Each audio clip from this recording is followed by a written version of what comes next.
Yiannopoulos. Like the guy's always controversial anyway, but I'm waiting for my pizza in about 15, 20 minutes. I want to do a short video about the alt-right type of thing. Now, myself, I don't know if there are definitely things that you would call me alt-right on, but I don't really view myself as alt-right. In fact, most people that are probably accused of being alt-right and don't consider themselves alt-right, because alt-right isn't really defined 100%. No, it's white nationalism and that's it. And, well, I'm obviously not, what you'd call a hardcore white nationalist, that type of thing. But I do understand ethno-nationalism, as from a preservation point of view, that type of thing. I understand everybody has a right to exist and a right to be, and their value systems have a right to be protected. So what Milo Yiannopoulos, I forget who was, which channel was interviewing him, but they kind of dubbed him like the queen of the alt-right. Well, right there is the problem. It's not, the alt-right is 99% made up of men. So we're not going to have any queens ruling us, so to speak, if you consider yourself alt-right. Is it just white nationalism? I think it's more a combination. There is white nationalism in there. There's no doubt about that. But I think the bulk of it is more basically nationalist, sovereigntist, is probably closer to a description of what the alt-right's kind of main gripes are. They're against mass immigration. There's no doubt about that. They do want to preserve their heritage and culture, stuff like that. And the thing is that the alt-right is also made up of non-white people. That's that type of thing. So that's why that do identify. For example, you would call natives alt-right. With an ethno-nationalism and stuff like that, as and sovereignty, that type of thing. You could call them alt-right as much as you could call the Japanese or the Chinese. I mean, what it really is the value system is they don't want this watered down society or multiculturalism to overtake the dominance. Nobody wants to become a minority in their homeland. Again, you can ask the natives. They're still bitter about it for sure. 500 years later, they're still, they still got issues. So you can find this throughout populations around the world. It's just it got turned. The term alt-right got kind of coined, and it's people who reject the Anglo-American Empire, petrodollar, Zionist, neocon agendas. They don't want globalization. They don't want multiculturalism. They don't want loss of sovereignty. They just want they want more of whatever their country was, and to stay with the heritage of the country and promote the heritage of their country. Which really you can't really find fault with that, because no matter what country you go to outside the westernized countries, they're all ethno-states to a great degree, and the ones that aren't are in conflict. The ones that are usually more stable to a lot of degree, but it's the value systems that are there. So you could say European identity and westernized culture is the bulk of the alt-right, in a sense, because that's what's got coined. But there's nobody that really is the leader of the alt-right. This is what Hillary Clinton doesn't understand. She thinks that Vladimir Putin and Donald Trump and Pepe the Frog are basically what caused the alt-right. No, these are reactions. They're not causes. Putin is no more in charge of the alt-right than Donald Trump, no more than Hillary Clinton. You know what I mean? Nobody's in charge of the alt-right. That's the whole case in point. You have libertarians in there, you have liberals, you have, Marxists, you have, maybe not Marxists per se, but you have definitely nationalists in there. Nationalists would make up, and a nationalist Japanese are nationalists, the Chinese are nationalists. Many African states are nationalist. Nigerians are nationalist. They don't have multiculturalism there, that type of thing. So nationalism is nor good nor bad. Like any political system, there are ideas. But what they don't understand is that there's no leader. So what the mainstream media is trying to do is find a footing in. And this is where Milo said, some of what he says I do agree with, about that, no, the alt-right isn't a white nationalist movement. And I agree with that. Now, there's going to be people that are going to disagree with me, and they already have. I see it to what he's looking at in the sense that, yes, he is correct that it's not just. But he might have been just kind of saying, well, I'm not going to fry these people because they do have values that I do like, so therefore I'm not going to say, no, there's white nationalists in there. So he's basically scapegoating it, denying it. No, there's nothing to see here, move along. And no, I'm not alt-right. He's said that several times. I'm not alt-right. It's just we have ideas that align. And fair enough. Liberals have ideas that align typically with socialists. It doesn't mean a liberal is a socialist. You know what I mean? Although they might align. A communist and a Marxist are very similar. They have ideas that align. A libertarian and an anarchist have ideas that align. So you have to look at it kind of more like that. The alignment will encompass a bunch of different groups. And this is what they just cannot get on the mainstream media. They're in a world where they don't live in reality, so they don't understand it. So what they need to do is put somebody at the top of it that they can demonize, so that if you are this, and I mean, getting a Jewish, gay, Greek guy as the queen of the alt-right is probably as anti-value system to the alt-right as you could possibly get. It's degeneracy. I don't dislike Milo or like that, and I think Milo knows that. That's why he probably says he's not alt-right. He goes, they're not really, they're for family, nation, future, the thing I promote.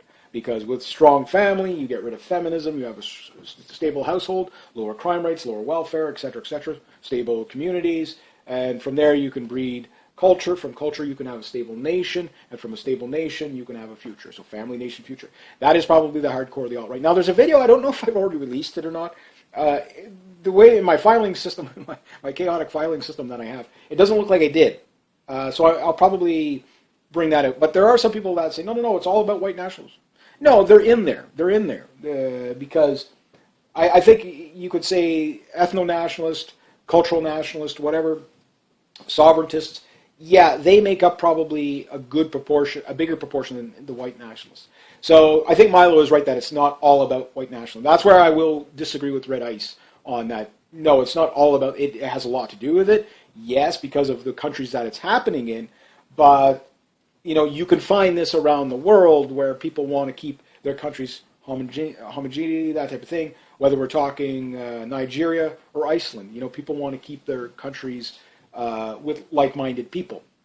And the alt-right is really an appeal to keeping things like-minded, that type of thing, which might embrace a few others.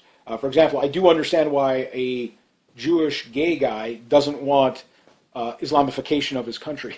I could kind of get a hunch why he wants that, why he's going to align himself. It would be in his not only best interest, but just self-preservation not to let that into his country, fight against that. So I get that. Now, his motives, okay, that's what we don't know. That, again, this guy is backed by, is he just the other side of the coin to the controlled opposition? I don't know. He's even talked about how to take down the alt-right, that type of thing. I don't know. He's even talked about, because it's no longer controversial to be a gay, he basically talks about his gay privilege or whatever, that a gay guy can say things a straight guy can't. And being Jewish and gay, there's a lot of criticisms you can't come at him with, right? And he knows that. So he goes, for me, to really, I guess get a kick out of it, he wants to become straight again. Or if he was ever straight, I don't know. But, so he wants to become a straight. He goes, the most persecuted person on the planet is a straight white male. Everybody hates us. And that's true. There's no doubt about that. The anti-white rhetoric is there, which does breed white nationalism, yes, so it becomes a part of it. But there's some people that will never side with, say, the Ku Klux Klan or neo-Nazis or whatever, but yet they might agree on say, okay, yes, we do need stricter immigration. Yes, we do need to have trade deals that favor our country a little bit more first. That's more alt-right. It's anti-globalism, it's anti-multicultural, sure, but it's not necessarily something you don't find in other countries. Again, the Japanese and the Chinese are, the practices they put in, you could say are alt-right in the sense that they, you want to become a citizen in Japan, you're going to have to take like a 6-month course, learn the customs of the Japanese, that type of thing. They don't flood in mass immigration. They don't, they don't cater, they don't pander to that. So that's kind of like, again, what exactly is the alt-right? It's a bunch of things. It's not just one thing. For some people, it's in economics. Some people, it's from sovereignty. Some people, it's from race. Some people, it's from culture. And they kind of combined and overlap in some areas. So I do believe Milo is right that it's not a white supremacy movement per se. But I also think he was probably, maybe, you could look at him as kind of maybe shielding or distancing himself from it, maybe. It's hard to say. But I don't really think he would distance himself from it. He's already controversial. But he's controversial to the point where he's not that controversial. He's an anticipated, expected controversial.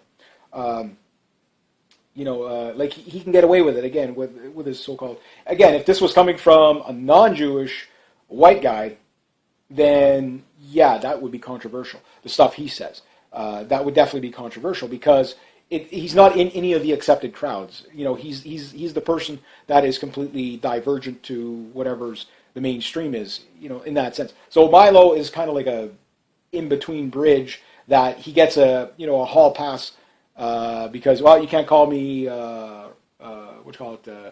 homophobe because I'm gay. You can't call me anti-Semite because I'm Jewish, etc., etc. Even he says, well, the Jews run the world, so what? That's his take. But that's where, I have issue with Zionism. I don't have issue with every Jew. I have issues with Zionism. But every time you see a Steiner or Steiner or Berg try to get out in front of these, hijack these movements, the idea behind it is the same. It's the same thing with the third wave feminism. Again, you got 1,000 top-of-the-line feminists are all Steins and Bergs. There tends to be the globalists, the top globalists, Steins and Bergs. Hollywood, Steins and Bergs, right? So there's a theme there. You got to point it out. Oh, well, you're anti-Semite, you're racist, big. Okay, fine, whatever. But the conversation's there. It's going to be had whether you want it or not. And I think that's the important part, is the conversation. The message is bigger than the man. So I do say, yes, he is alt-right alliant. I wouldn't say necessarily friendly.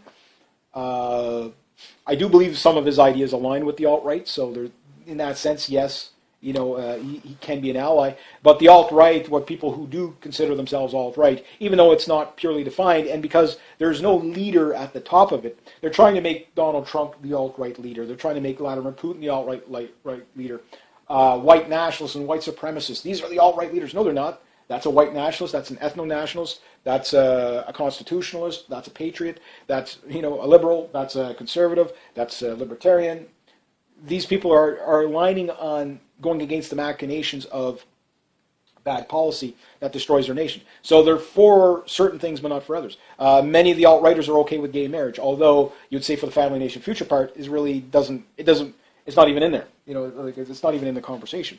So in that sense, I think what Milo did was basically probably shield the alt-right a little bit to say, no, it's not white nationalists, it's something else. There's definitely nationalists in there, there's no doubt about it. But he's scapegoating and distancing himself should the movement turn toxic. That's why they want to put a leader at the top, like Ron Paul was the libertarian guy, right? That type of thing. So who's the anarchist guy? Who's the communist guy? Who's the socialist guy? They need to put it on one person so that if you align with the alt-right, you're aligned with the values of this person. They've been trying to, but it's not going to work against the alt-right because the alt-right is an actual organic movement because the reactions to bad machinations that are coming out of the government, the bad policies.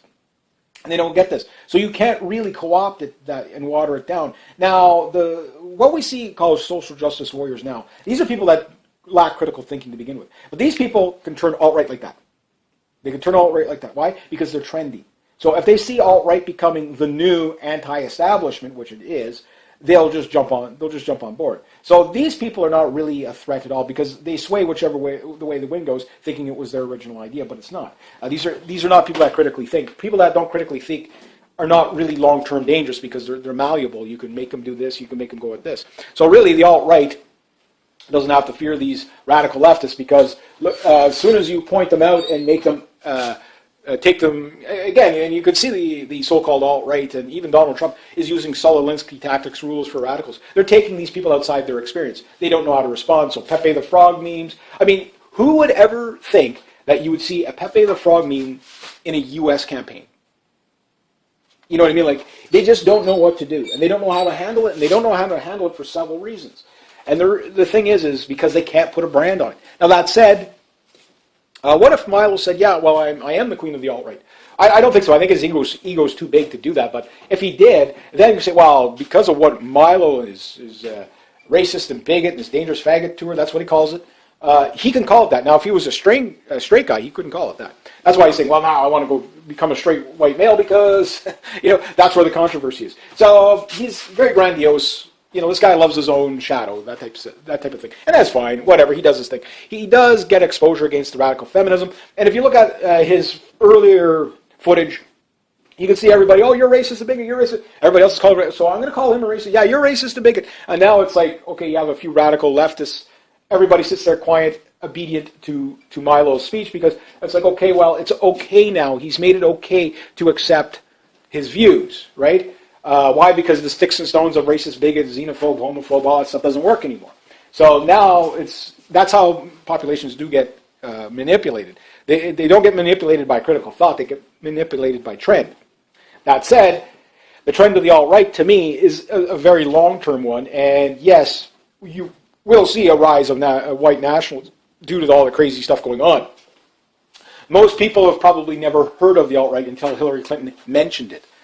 You know what I mean? Like, the people on that side of the fence, they have no idea what it is. It's white supremacy. It's misogyny. They don't know what it is. They have no clue what it is. Even the alt-right itself is not fully defined. But the value systems are easy. You could probably get a checkbox. Are you alt-right if you believe in, secure borders and not mass immigration? Are you alt-right if you are anti-globalist and more pro-sovereignty? Are you alt-right if you believe in the nuclear family, mom, dad, and gender and stuff like that, and gender roles? Are you do you believe in preserving your heritage and the history of your country and value system? Those things, yes, you can. Not everybody's going to check the same boxes, but a majority of people are. But some people say, I'm those things, but I'm not all right. I'm libertarian. I'm anarchist. I'm conservative. I'm this. I'm that. Whatever. And it's varying shades of gray, right? The blurred line of where it goes. So what you're seeing is people. The alt-right is really. This is going to sound strange, but it's actually a centrist's position, because people have to come out of those other groups to meet it. Meaning, okay, it's not a long leap for some of them, but to get a neo-Nazi sitting down beside a liberal agreeing on certain policy is a centrist position. So it sounds way out there, but when you think about it, the people that you have natives that even agree with the alt-right, you have African Americans that agree with the alt-right on a lot of things. Everybody has a right to be, everybody has a right to an ethno-state, that type of thing, and keep their culture. So it's not a white nationalist movement. He is correct on that. It's a centrist movement. It's a populism movement. If you can't brand it as one thing, you can say the core of it would go to nationalism and sovereignty for sure. But everything from there, it's something different. For example, how do you get a hardcore Christian sitting down with a flaming homosexual agreeing on the alt-right? Well, there's one box they check. Well, homosexuals, okay, they don't want to be hanging from cranes like they do in Iran and Saudi Arabia and stuff like that for being gay. The Christians don't want to have their religion taken away. So they both checked several different boxes, but guess what? That box is now right in the center, and they've become a part of the alt-right, but not fully. That's the thing. That's the beauty about the movement. It really does. It is a centrist position. It's crazy as it sounds, but it came to me after. It's like all the people that are saying, no, Milo's not alt-right. He's not the queen of the alt-right. White nationalism is what the alt-right is. And then no, I'm not a white nationalist. I'm this and that. But it's like, because everybody has to come out into the center to check a box that they agree with. Some check more boxes. I mean, there's up, down, left, right of this movement. There's no doubt about that. But everybody that's hardcore on one issue, it's just that issue got encumbered in there and that you came out to meet it. So you'll agree on this issue, you might disagree on the other issue, but the overall, you're going to be centrist on all the issues because it seems the best of all worlds. This is something politicians cannot understand at all. Why? Because it is a populist movement. It is not a elitist movement. Can it be co-opted? I'm sure that they're going to try to rebrand it as many times as possible. Will it get watered down? To a degree, it is a centrist position, so there will be watering down of it. Will it be controlled opposition? No, because as soon as you get outside these boxes that you have to check on the policies, and that's one of the things about the alt-right, is it is really looking at policies, even if it hasn't defined it. It looks at policies a lot. And because of that, it creates a centrist position, which is a good place to be. Really, stability comes from the center, not from the left or the right, or the up or the down. It's the more centered you are, the more give and take you can get, the better it is for everybody in the long run. I like that. I consider myself a centrist on a lot of issues. I'm a little left on some stuff, a little right on other things, a little up, a little down, whatever. Depends on the issue. I'm issue by issue based. That's why politically, fiscally, you call me conservative. You can have any social program you want as long as you can pay for it. But I'm willing to have social programs. Some people, no way, no social programming, libertarian all the way. You do you and whatever, and I'll take care of me, you take care of you, just let's not bug each other. But however, the communist and the libertarian don't get along. this is something libertarians typically don't understand. You can't have mass immigration. A case against libertarianism, mass immigration, is the migrant crisis going on right now. It's very, very, very clear. That's why people are jumping out of the libertarian camp. They want libertarian values within their borders, but they definitely want a nationalistic border. They definitely want sovereignty on their borders to make sure that nobody's just coming in. That's why you got talks of a wall and that, that's white supremacy. No, and it's not white supremacy. Let's talk about Donald Trump's wall. Which I think is a waste of money. It'd be easier just to cut the welfare off of the illegals. They'll go home if you do that. Round people up, put them in an internment camp. If you catch them illegally, you catch them twice, you give them 10 years in prison. And then you let them go, send them back to the country of origin. They break the laws, send them back to the country of origin, or jail and then the country of origin. That type of thing. People will get in line. They will get in line with the views. And you don't even have to be that authoritarian to pull this off. That's the nice thing about it. You cut off the welfare, the freeloaders go home. That's simple. But the thing is that, like Donald Trump's wall, for example, is really funny how people like Mexico, for example, saying how horrible it is and racist and bigoted it is, and they're kind of flip-flopping on, to Donald Trump's face. There, oh yeah, no, it was a good meeting, behind his back, and we're not paying for that damn wall. Meanwhile, Mexico has a wall, which I didn't know about, but apparently they have a wall on, with them in Central America because they don't want the immigration there. So does a wall work or not? Or what about the wall around Israel? The one that the United States paid for to keep the Palestinians out. What about that wall? Again, that's not white nationalism there, not even close. What about the wall between Jordan and Syria, which is paid for again by the United States? That wall is going up because apparently it's going to keep people up. But the one on the U.S. border, no, that one's not going to. No, well, it's the Amero, the North American Union Amero problem that people don't want. They don't want an EU North America. They don't want that thing, which would be the North American Union. They don't want that. They want sovereign countries. They don't want free travel between all these countries because we see the free travel. Again, I'm not saying people over here are worse than people over there. What I'm saying is it's not working. It doesn't work. It's not safe. It's not secure. People want secure borders. They do want to vet people that are coming into their country. You check that box, or you're alt-righter, or you're meeting in the middle. But the thing is you might be completely strict on immigration and completely open on, say, like homosexuality. Okay, fine. I want to live in a country where gays can do whatever.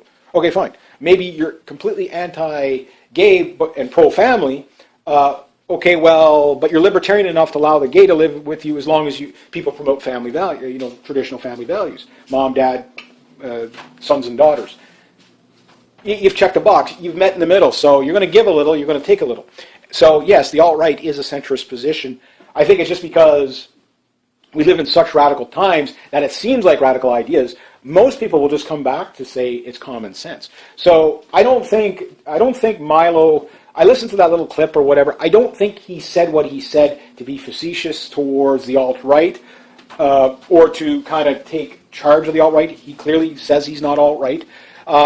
He doesn't define it as white nationalism. I do believe that part of that. This is where I'm disagreeing with, respectfully, of course, because I do. Nobody, even millennial woes, he's still, he's not sure if he thinks it's all white nationalism, and they're all leaning that way. Same with Red Ice, they're all leaning. No, it's white nationalism. No, that's a part of it, because the box is again. How do you get a guy from, what do you call it? You can use the Philippines right now.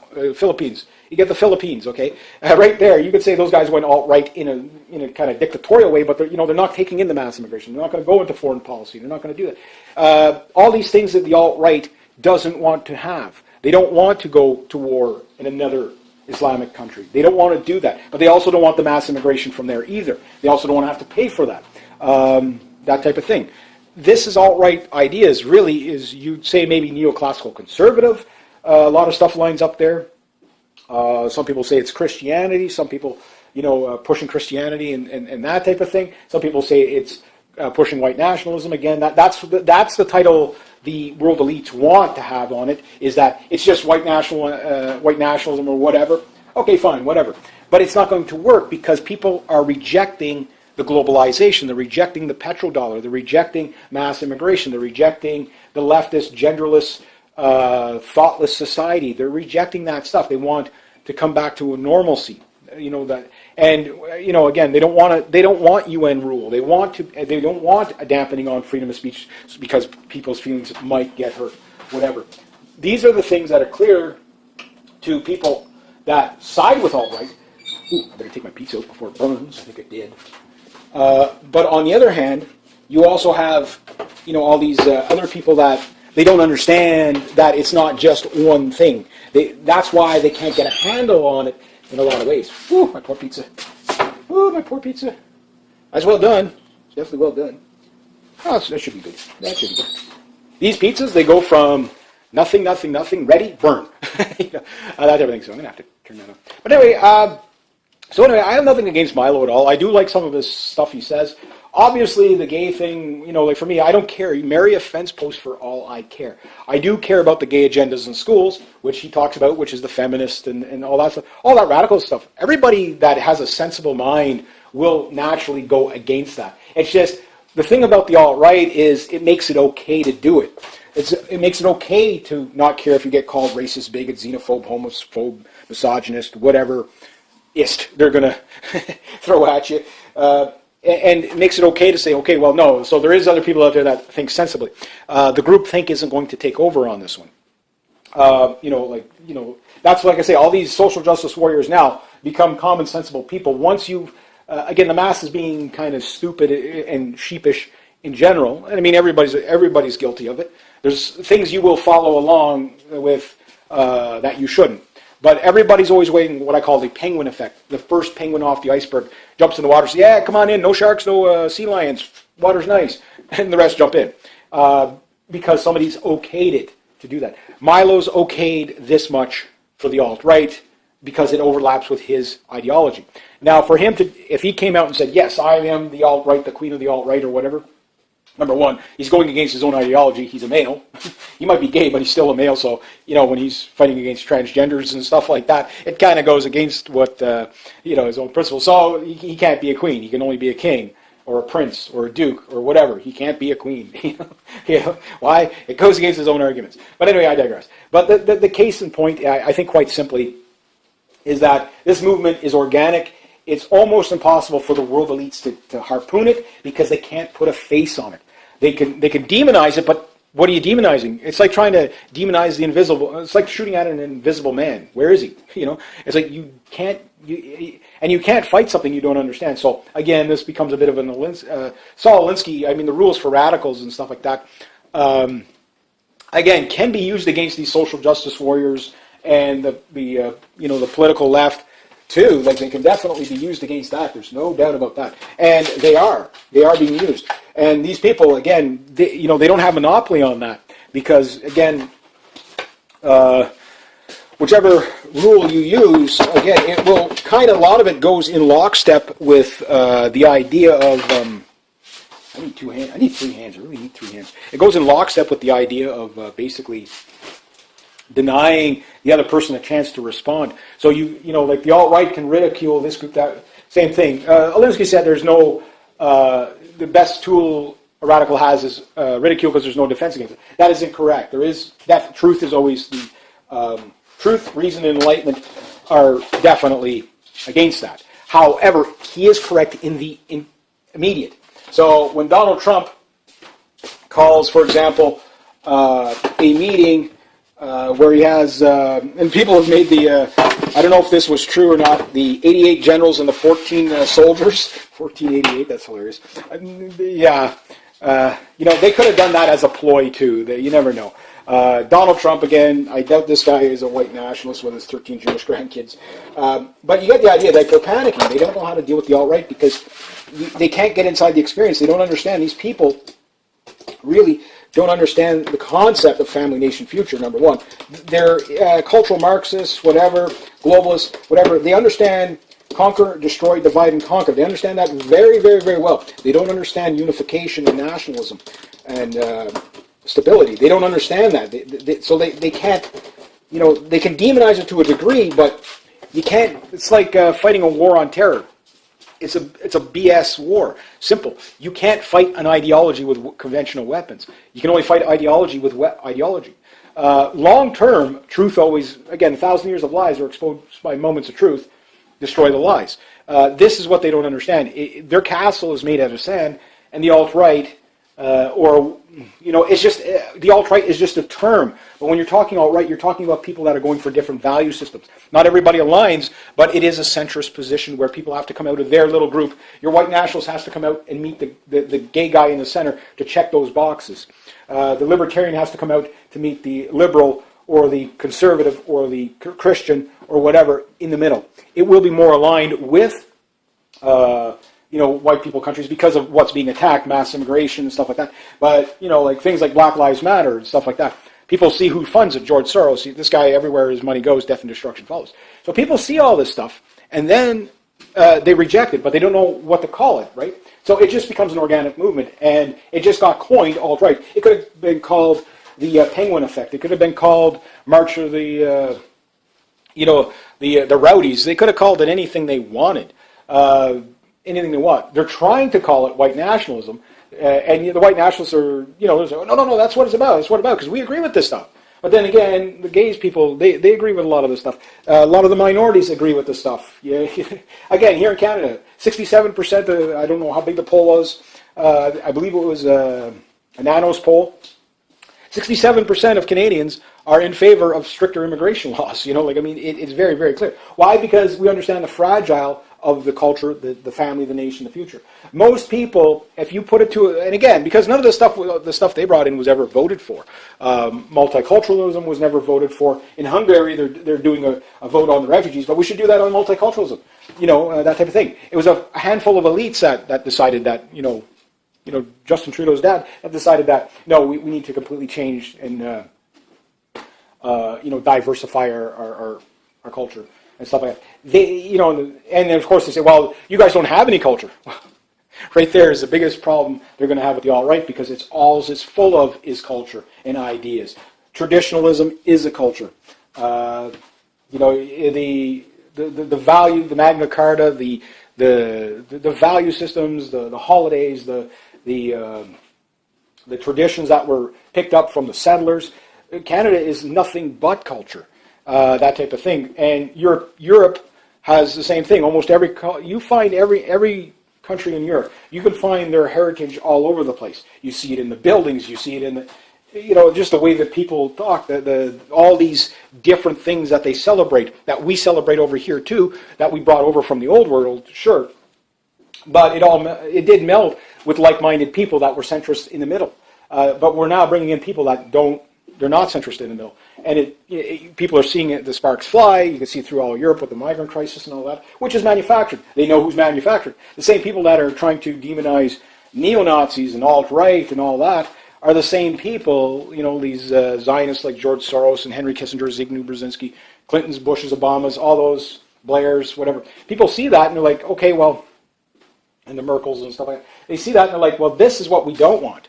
So these people are just a small little, unfortunately they're in charge of the system, but the system is being alienated. People are turning their back on the system. So what is the alt-right? It is a centrist position. I know a lot of people are going to disagree with me, but think about it. You have to come out of your norm to check a box where somebody else has to check a box on ideologies. And the ideologies are going to move around a bit, but there is a core belief system to it, and a lot of it, family, nation, future, is the primary one, but it's not exclusive to white nationalism. It's exclusive.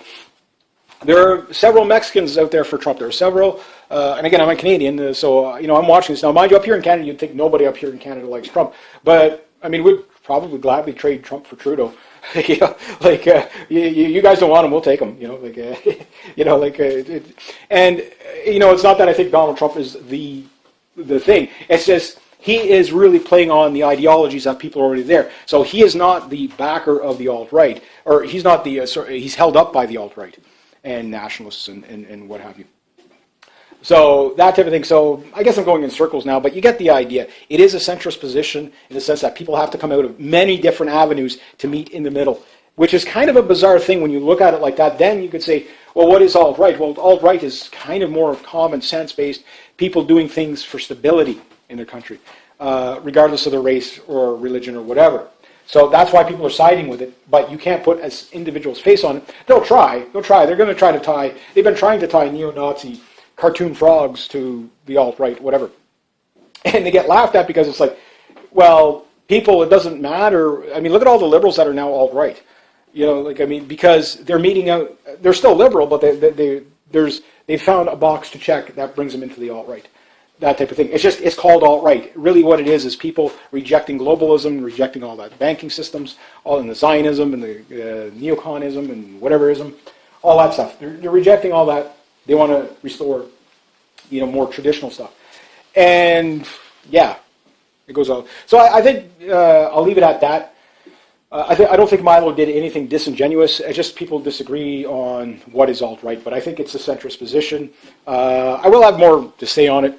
I don't consider myself a hardcore alt-right. That's why a lot of people that are alt-right probably can't even see it, because it's like not every issue is the same for everybody. Therefore, you're overlapping. You don't realize there's the overlap. There's alt-right issues I completely agree with, and whatever. So if you want to coin it as alt-right, I just say it's issued by people who are looking at the issues and rejecting the bad machinations in favor of self-preservation and nation preservation, family, nation, future. You can't put a leader on that. You can only put action to it. So anyway, I'll leave it at that. So if you like this kind of content, please consider making a donation to the channel. Links down below. Thank you so much to everybody who has. Thanks for that. Rate, subscribe, share, comment, like. Be true to yourself. Be true to others. Always do the right thing. And have yourselves a great day. Hey, hi, and welcome. All right. Milo Yiannopoulos. Like the guy's always controversial anyway, but I'm waiting for my pizza. About 15, 20 minutes. I want to do a short video about the alt-right type of thing. Now, myself, I don't know if I probably, there are definitely things that you would call me alt-right on, but I don't really view myself as alt-right. In fact, most people that are probably accused of being alt-right don't consider themselves alt-right, because alt-right isn't really defined 100%. So you know, it's white nationalism and that's it. And, well, I'm obviously not, what you'd call a hardcore white nationalist, that type of thing. But I do understand ethno-nationalism, as from a preservation point of view, that type of thing. I understand everybody has a right to exist and a right to be, and their value systems have a right to be protected. So what Milo Yiannopoulos, I forget who was, which channel was interviewing him, but they kind of dubbed him like the queen of the alt-right. Well, right there is the problem. It's not, the alt-right is 99% made up of men. So we're not going to have any queens ruling us, so to speak, if you consider yourself alt-right. Is it just white nationalism? I think it's more a combination. There is white nationalism in there. There's no doubt about that. But I think the bulk of it is more basically nationalist, sovereigntist. Is probably closer to a description of what the alt-right's kind of main gripes are. They're against mass immigration. There's no doubt about that. They do want to preserve their heritage and culture, stuff like that. And the thing is that the alt-right is also made up of non-white people. That's that type of thing. So that's why that do identify. For example, you would call natives alt-right. With an ethno-nationalism and stuff like that, as and sovereignty. That type of thing. You could call them alt-right as much as you could call the Japanese or the Chinese. I mean, what it really is the value system is they don't want this watered-down society or multiculturalism to overtake the dominance. Nobody wants to become a minority in their homeland. Again, you can ask the natives. They're still bitter about it for sure. 500 years later, they're still, they still got issues. So you can find this throughout populations around the world. It's not. It's just it got turned. The term alt-right got kind of coined, and it's people who reject the Anglo-American Empire, petrodollar, Zionist, neocon agendas. They don't want globalization. They don't want multiculturalism. They don't want loss of sovereignty. They just want they want more of whatever their country was, and to stay with the heritage of the country and promote the heritage of their country, which. Really, you can't really find fault with that, because no matter what country you go to outside the westernized countries, they're all ethno-states to a great degree, and the ones that aren't are in conflict.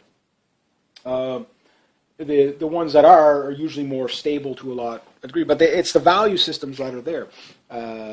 So you could say European identity and westernized culture is the bulk of the alt-right, in a sense, because that's what's got coined. But there's nobody that really is the leader of the alt-right. This is what Hillary Clinton doesn't understand. She thinks that Vladimir Putin and Donald Trump and Pepe the Frog are basically what caused the alt-right. No, these are reactions. They're not causes. Putin is no more in charge of the alt-right than Donald Trump, no more than Hillary Clinton. You know what I mean? Nobody's in charge of the alt-right. That's the whole case in point. You have libertarians in there. You have liberals. You have Marxists. You have, maybe not Marxists per se, but you have definitely nationalists in there. Nationalists would make up, and a nationalist doesn't, I mean, Japanese are nationalists, the Chinese are nationalists. Many African states are nationalist. Nigerians are nationalist. They don't have multiculturalism there, that type of thing. So nationalism is nor good nor bad. Like any political system, there are ideas. But what they don't understand is that there's no leader. So what the mainstream media is trying to do is find a footing in. And this is where Milo said, some of what he says I do agree with about that, no, the alt-right isn't a white nationalist movement. And I agree with that. Now, there's going to be people that are going to disagree with me, and they already have. I see it to what he's looking at in the sense that, yes, he is correct that it's not just. But he might have been just kind of saying, well, I'm not going to fry these people because they do have values that I do like, so therefore I'm not going to say, no, there's white nationalists in there. So he's basically scapegoating it, denying it. No, there's nothing to see here, move along. And no, I'm not alt-right. He's said that several times, I'm not alt-right. It's just we have ideas that align. And fair enough. Liberals have ideas that align typically with socialists. It doesn't mean a liberal is a socialist. You know what I mean? Although they might align. A communist and a Marxist are very similar. They have ideas that align. A libertarian and an anarchist have ideas that align. So you have to look at it kind of more like that. The alignment will encompass a bunch of different groups. And this is what they just cannot get on the mainstream media. They're in a world where they don't